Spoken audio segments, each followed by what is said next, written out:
दोस्तों, आपके गुड़हल के प्लांट पर इस समय नवंबर के महीने में यदि फ्लावरिंग नहीं हो रही है, उनमें कलियां नहीं बन रही है, उनमें फ्लावर नहीं आ रहे हैं, उनके पत्ते पीले हो रहे हैं, उनकी कलियां बन तो रही है लेकिन कलियां जो है वो छोटी छोटी ही रह जाती हैं और उसके बाद कलियां जो है पीली होकर के गिर जाती हैं।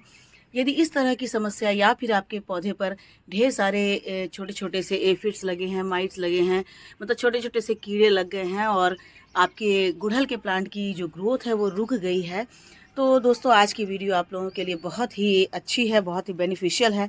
आप वीडियो के एंड तक बने रहिएगा तो आपको ये पता चलेगा कि हम किस तरह से नवंबर के महीने में, दिसंबर के महीने में अपने गुड़हल के प्लांट की देखभाल करें, जिसके कारण उनके गुड़हल के प्लांट पर ढेर सारी कलियां आए और ढेर सारे फ्लावर खिल सके। तो देखिए दोस्तों, मेरा जो गुड़हल का प्लांट है वो अभी बहुत अच्छी फ्लावरिंग कर रहा है, चाहे वो और सालों भर से लगातार फ्लावरिंग करता ही आ रहा है। देखिए, इस फूल को खिले हुए आज चौथा दिन हो गया। मतलब ऐसे तो गुड़हल के प्लांट होते हैं, सुबह खिलते हैं, शाम में मुरझा जाते हैं, जो मतलब देसी होते हैं, और जो हाइब्रिड होते हैं वो भी एक दिन में खिलते हैं तो दूसरे दिन मुरझा जाते हैं। जनरली ऐसा ही होता है, लेकिन विंटर में थोड़े से वो मतलब स्टेबल हो पाते हैं। लेकिन इसमें तो ये ऐसा फ्लावर है कि आज ये 4 दिन हो गया दोस्तों, लगातार मैं 4-5 वीडियो में बनाई हूँ और आप लोग देखे होंगे कि हर वीडियो में इसी तरह से ये 3-4 फ्लावर जो है खिले हुए हैं। तो इतने समय तक कैसे ये स्टेबल रह जा रहे हैं, किस तरह से मैं इसकी देखभाल करती हूँ, कौन कौन से मैं इसमें फर्टिलाइज़र देती हूँ और कौन सा इंसेक्टिसाइड देती हूँ, जिसके कारण मेरे गुड़हल के प्लांट पर इतने सारे कलियाँ बनी हुई है।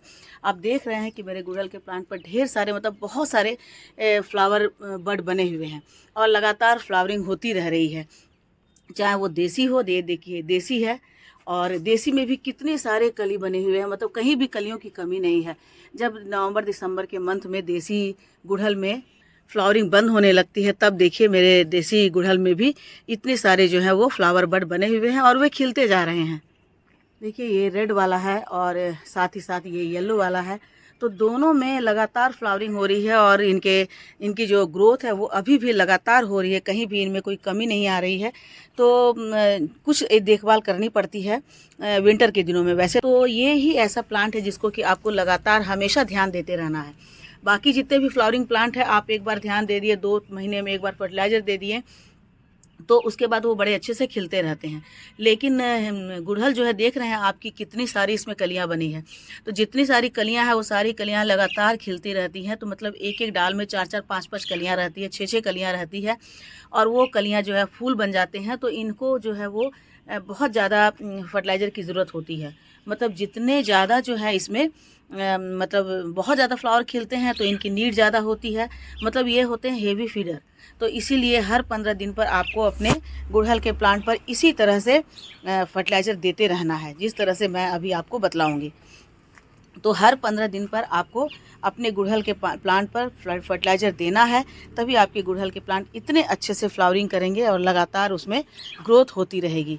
ख़ास करके ये जो अभी नवंबर दिसंबर का मंथ है, इस समय जो हमारे जो देसी हिबिस्कस होते हैं उनकी ग्रोथ रुक जाती है, लेकिन आप थोड़ा सा भी केयर कर लेते हैं तो वो उनकी ग्रोथ नहीं रुकेगी और वो इस समय भी, विंटर में भी फ्लावरिंग करते रहेंगे। तो चलिए किस तरह से हम अब देखभाल करते हैं। तो सबसे पहला तो टिप्स ये है दोस्तों कि हमें अपने गुड़हल के प्लांट को ऐसी जगह रखना है जहाँ पर कम से कम तो 6 घंटे की धूप उन्हें ज़रूर मिलती रहे। देखिए, यहाँ पर मैंने अपने सारे गुड़हल के प्लांट को रखा हुआ है और ये खुला हुआ एरिया है, यहाँ पर मतलब लगातार इसमें धूप पड़ती रहती है सुबह से लेकर के शाम तक। तो 6 से 8 घंटे की धूप इन्हें मिलनी ही चाहिए। 6 से 8 घंटे की धूप मिलती है तभी इनके पौधे जो है बहुत अच्छे से ग्रोथ करते हैं। वैसे तो कोई भी फ्लावरिंग प्लांट होता है उनको भी 6 से 8 घंटे की धूप चाहिए, लेकिन यदि उन्हें 3-4 घंटे की धूप भी मिल जाती है तो भी वो फ्लावरिंग करने लगते हैं। लेकिन गुड़हल प्लांट जो है वो पूरी तरह से क्या होता है कि धूप पर डिपेंडेंट होता है। तो जहाँ जहाँ धूप मिलती है, जब जब धूप मिलती है तभी वो फ्लावरिंग करते हैं, तभी वो ग्रोथ पर आते हैं। यदि उन्हें धूप नहीं मिलेगी तो बिल्कुल वो नहीं बढ़ेंगे, उनकी ग्रोथ जो है वो रुक जाएगी। तो आपको अपने गुड़हल के प्लांट को ऐसी जगह रखना है, लोकेशन ऐसी जगह देना है जहाँ पर उन्हें प्रॉपर से मतलब सनलाइट, क्योंकि ये सन लविंग प्लांट है तो प्रॉपर से सनलाइट इन्हें मिलनी ही चाहिए, तभी इनमें इतनी अच्छी फ्लावरिंग आएगी। दूसरी चीज़ है दोस्तों कि इसे आपको हर 15 दिन पर कोई ना कोई फर्टिलाइज़र देते रहना है और इनकी मिट्टी की गुड़ाई करती रहनी है, क्योंकि मिट्टी की जब आप गुड़ाई करते हैं तो मिट्टी की गुड़ाई करने से क्या होता है कि इनकी मिट्टी हल्की हो जाती है। हल्की होने के बाद मिट्टी में हवा का प्रवेश होता है, ऑक्सीजन जाता है, तो इनकी जड़ें जो है अच्छे से फैल पाती हैं। तो इसलिए आपको हर 15 दिन पर या 1 महीने पर इनकी गुड़ाई ज़रूर कर लेनी है, क्योंकि मिट्टी यदि बेजान हो जाएगी, अच्छी नहीं रहेगी, तो इसमें अच्छे से फ्लावरिंग नहीं होगी। जितना ये सुंदर लगता है उतना ही जल्दी इस पर पेस्ट का अटैक होता है। मतलब इस पर किसी न किसी तरह के कीड़े लग जाते हैं, पेस्ट लग जाते हैं, फंगस लग जाते हैं। तो आपको ये ध्यान देना है कि हमें जाड़े के दिनों में इसकी मिट्टी को बहुत गीला नहीं रखना है। मतलब एक दिन यदि पानी डाल दिए हैं तो तब तक हमें पानी नहीं डालना है जब तक कि इसकी मिट्टी सूखी ना हो जाए। जब इसकी मिट्टी सूख जाएगी तभी हमें इसकी मिट्टी में दोबारा से पानी डालना है। अभी देखिए मेरे सारे प्लांट जो हैं कल ही मैंने इसमें डाला है, पानी डाला है, साथ ही साथ मैंने इसमें कुछ फर्टिलाइज़र डाला है। तो मेरी मिट्टी गीली है, तो अभी मैं इसमें 2 दिन तक पानी नहीं डालूँगी। 2 दिन के बाद जब इसकी मिट्टी सूखेगी तभी तीसरी बार मैं इसमें पानी डालूँगी। तो इसलिए ये बहुत ज़रूरी है, क्योंकि मिट्टी में यदि मिट्टी लगातार गीली रहेगी तो इसमें फंगस लगने का डर होता है, और उसके बाद उसी फंगस के कारण ढेर सारे इसमें जो मतलब मिट्टी गीली रहती है तो एफिड्स का भी अटैक हो जाता है। तो आपको ये ध्यान देना है कि मिट्टी जब तक सूखी नहीं तब तक आप दोबारा से इसमें पानी नहीं डालें।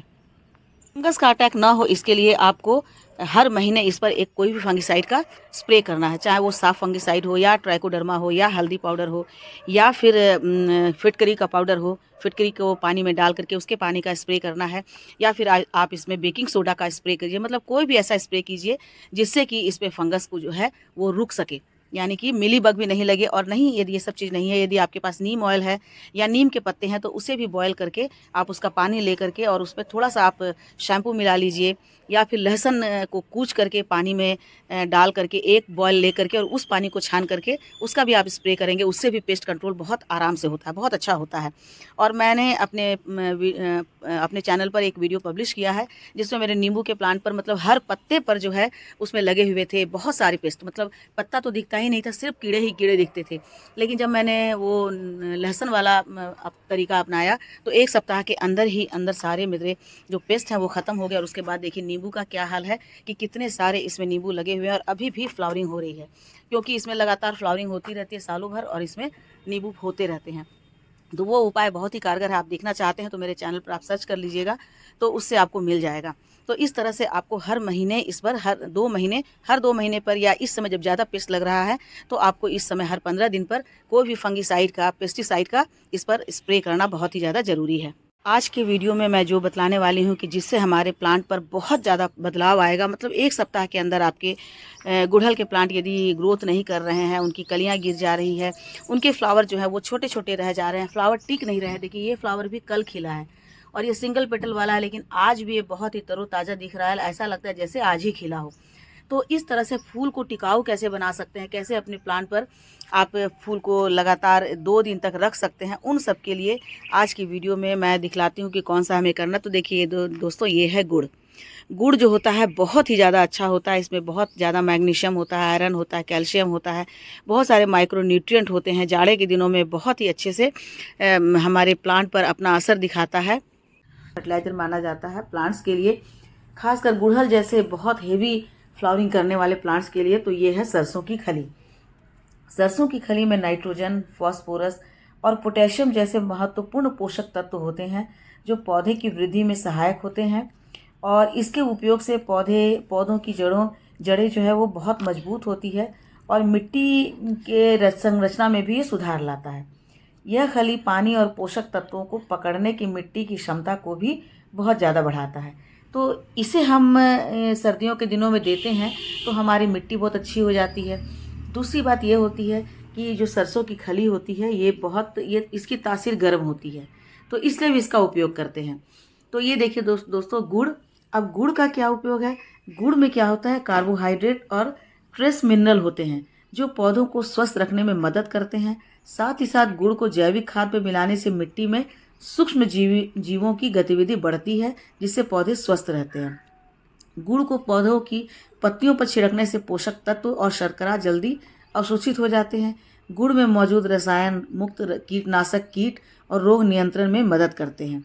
अब गुड़ के मिश्रण से एफिड्स, चींटियों और रूट नॉट जैसे मतलब हो जाता है नेमाटोड्स, ऐसे कीड़ों के साथ मतलब ये को दूर करता है, ये जो गुड़ होता है। साथ ही साथ गुड़ न केवल पौधों के स्वास्थ्य और उर्वरता के लिए बहुत लाभकारी है, बल्कि कीट और रोग नियंत्रण के लिए भी लाभकारी होता है। तो इसलिए हम जो गुड़ है अपने किचन में थोड़ा सा भी गुड़ ले लेते हैं, 50 ग्राम ले लेते हैं, और उसके साथ साथ 100 ग्राम हम सरसों की खली ले लेते हैं। पौधे पर डालते हुए देखिए पौधे में कितना अच्छा इसका रिजल्ट है, मतलब इतना अच्छा होता है ये। अब ये लोग कहते हैं कि गुड़ के कारण तो पानी मीठा हो जाएगा तो पौधे पर चींटियाँ लगेगी, लेकिन ऐसी बात नहीं है दोस्तों। हम जब सरसों की खली में गुड़ डाल करके उसको 2 दिन तक रख देते हैं तो गुड़ क्या करता है कि सरसों की खली में जो पोषक तत्व है, माइक्रोब्स है, उसमें जो बैक्टीरिया है, उसको वो बहुत तेज़ी से एक्टिव करता है। मतलब वो बैक्टीरिया और माइक्रोब जो होते हैं वो गुड़ को ही अपना भोजन बनाते हैं। तो गुड़ जो है बहुत तेज़ी से अवशोषित हो जाता है और उसके बाद ये बहुत अच्छे से इसमें जो बन करके हमारा फर्टिलाइज़र तैयार होता है। इस फर्टिलाइज़र को हम छान के भी डाल सकते हैं, जैसे स्प्रे करना है। यदि हमें पत्तों पर स्प्रे करेंगे तो क्या होगा कि पत्ते बहुत चमकदार हो जाएंगे, इनकी जो कलियां हैं वो बड़ी बड़ी हो जाएंगी और पत्ते में नई जान आ जाएगी, पत्तों के ऊपर जो धूल जमी होती है वो हट जाएंगी। तो इस तरह से ये बहुत अच्छा तैयार हो जाएंगे। अब तैयार करने के लिए दोस्तों मैंने बताया कि इसे 2 दिन तक हमें गुड़ और सरसों की खली और साथ में इसमें हमें थोड़ा सा हल्दी पाउडर वो मिला करके और ढक करके बंद करके इन्हें रख देना है। आप धूप में भी रख सकते हैं, धूप में रखेंगे तो बहुत जल्दी फर्मेंट हो जाएगा। मैंने इसे धूप में रखा तो इस तरह से बहुत जल्दी फर्मेंट हो गया। तो गुड़ और सरसों की खली जब अच्छे से फूल जाते हैं तो उससे हमारा जो लिक्विड बनकर तैयार होता है, समझिए कि एक तरह से एंजाइम हो गया। तो ये एंजाइम जब हम पौधों में डालते हैं तो हमारे पौधे इससे बहुत ज़्यादा अच्छे होते हैं, बहुत मतलब पौधों के लिए बहुत ज़्यादा स्वास्थ्यकारी है। आप एक बार बना कर देखिए और डाल कर देखिए, आपको 7 दिन में इसका असर दिखलाई दे जाएगा। लेकिन आपको शर्त यही है दोस्तों कि ये जब बना लेंगे आप आधा लीटर पानी में, तो उसके बाद इसका ट्रिपल पानी आपको मिला देना है। मतलब यदि आधा लीटर बनाए हैं तो आधा लीटर के हिसाब से 3, साढ़े 3, 4 लीटर इससे लिक्विड तैयार हो जाएगा। इसका जो मतलब लिक्विड इसी तरह से पतला होना चाहिए। यदि इसमें मोटे मोटे कण हैं तो आप उसको छान सकते हैं, नहीं तो क्या होगा कि मिट्टी में जाने पर ये वहाँ पर फंगस तैयार करेंगे, मतलब फंगस उससे हो सकता है।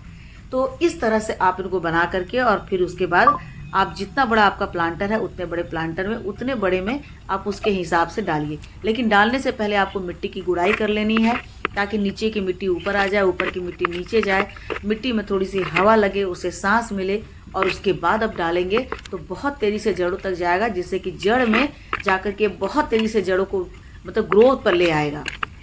तो इससे क्या होगा कि ये इतना बढ़िया फर्टिलाइज़र होता है, आप इसको यूज़ करके देखिए। खासकर गर्मी ठंडे के दिनों के लिए, सर्दियों के लिए ये बहुत अच्छा होता है। तो ये जो लिक्विड है वो गुड फंगस को जनरेट करता है और बैड फंगस को ये ख़त्म करता है। देखिए इसकी मात्रा ऐसी ही होनी चाहिए, बिल्कुल पतली होनी चाहिए। मोटी होने से, बहुत गाढ़ी होने से ये हमारे लिए, पौधों के लिए ख़राब होता है। तो इस तरह से आप इसे पौधों पर भी छिड़क सकते हैं, क्योंकि पौधे पर स्प्रे करने पर, पौधे के ऊपर पत्तों पर स्प्रे करने से, कलियों पर स्प्रे करने से इसका बहुत अच्छा रिजल्ट मिलता है। तो आप एक बार करके देखिए दोस्तों, आपको ये बहुत सेटिस्फैक्शन मिलेगा। तो आपके भी प्लांट में इसी तरह से बहुत भर भर करके फूल आएंगे और पूरे सर्दी आप इससे फूल लेते रहेंगे। लेकिन आपको प्लांट को धूप में रखना है, प्लांट की गुड़ाई करती रहनी है और ऐसी जगह रखना जहाँ इन्हें अच्छे से हवा धूप मिल सके, और पानी तभी डालना है जब इसके ऊपर का लेयर 1 इंच। ठीक है दोस्तों, आज के लिए बस इतना ही। वीडियो वॉच करने के लिए थैंक यू।